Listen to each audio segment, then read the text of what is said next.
You're the hero.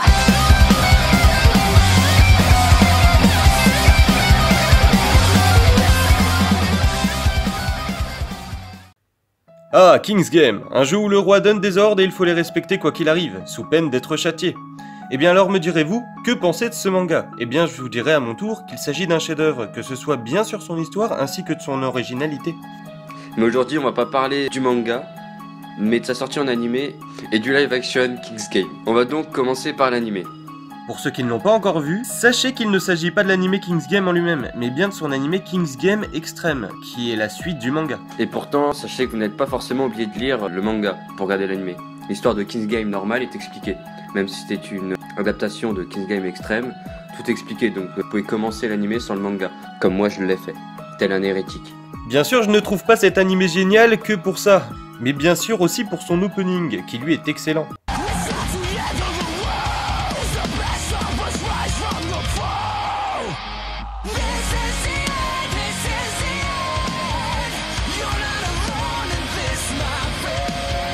Ensuite, je trouve le design des personnages plutôt bon, même si Nobuaki n'a pas la même apparence que dans le manga. Et comme vous le savez sûrement, c'est assez commun de voir quelques changements pour une adaptation de manga animé. Pour l'instant, il n'y a que 3 épisodes, donc on peut pas qualifier ça de excellent, car imaginons que ça devienne nul d'un coup.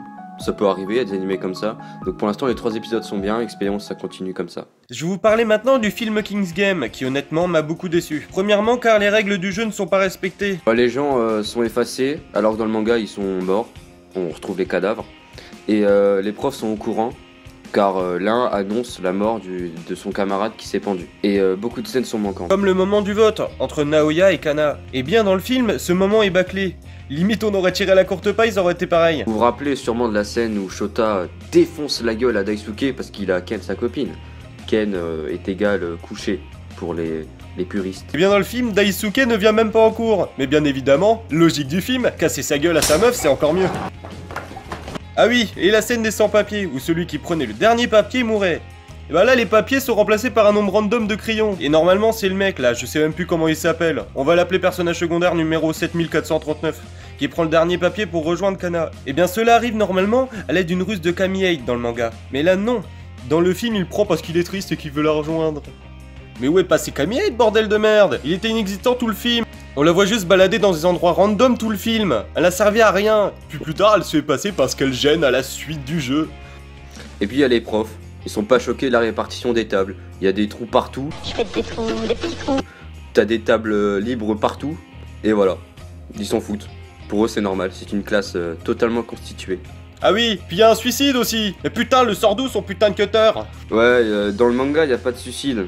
Ils se battent pour leur survie tout simplement. Où sont passées les scènes importantes que l'on voit dans le manga? Et puis vers la fin du film, Nobuaki accuse par la suite que c'est Shiemi le roi. Et il veut la tuer. Et puis pouf, Nobuaki disparaît comme par magie, et puis Shiemi se suicide au calme, voilà comme ça. Et encore, je vous ai épargné toutes les scènes manquantes du film, et tous les faux raccords, parce que sinon la vidéo aurait duré 1 heure comme ça. Et puis après on a le droit à le fameux 6 mois plus tard, on revoit Shiemi, elle était pas morte. Bon, non, elle s'est suicidée, mais on va dire c'était un prank, voilà un prank je me suicide. Puis après ça, on a un beau petit crédit de fin avec une musique très très joyeuse qui colle parfaitement à l'ambiance du film.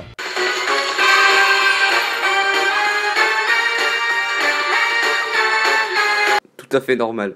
Ce film est parfait, un chef-d'œuvre. Death Note était pas si mal en fait. Ouais, j'avoue, Death Note de Netflix c'était pas si mal.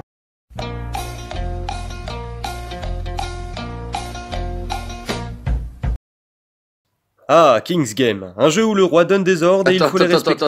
Je te baise, espèce d'enculé, tu baises toute mon intro. Comment dit un action live? Un truc, comment on appelle ça? Live action. Ah, live action, voilà, c'est bon, tu peux recommencer. Putain, fils de pute, espèce de grosse merde. C'est la première fois que j'y arrive sans tester. Attends, j'ai chaud, voilà. Oh. Mais aujourd'hui, nous allons vous parler non pas du manga. Attends, je vais couper cette page Facebook parce qu'il y a le truc « Ce fut un plaisir, camion San ». Ça fait beaucoup rire. Un camion San. Oui, parce qu'il y a un camion, il a incliné. Ah. Du coup, ça m'a fait rire. D'accord. Ah, King's Game, un jeu où le roi donne des ordres et il faut les respecter quoi qu'il arrive, sous peine d'être châtié. Eh bien alors me direz-vous, que Mais aujourd'hui, on va pas parler du manga, mais de sa sortie en animé et Ok, bon tu couperas, attends. Et du live action King's Game. On va donc commencer par l'animé. Pour ceux qui n'ont pas encore... Putain. Bien sûr, je ne trouve pas cet animé génial que pour ça. Mais bien sûr, pour ce... Pour... Fils de pute. Pour une adaptation... Putain. Putain. Mais où est passé Camille, bordel de merde? Il était inexistant tout le film. On la voit juste balader dans un... On la voit juste balader dans un... Je vais pas y arriver. Et encore, je vous ai épargné toutes les scènes manquantes du film et tous les faux raccords. Parce que sinon la vidéo aurait duré... Parce que sinon la vidéo aurait duré une... Je vais pas y arriver. J'ai un mec qui bégaye. Ah, oui, je sais.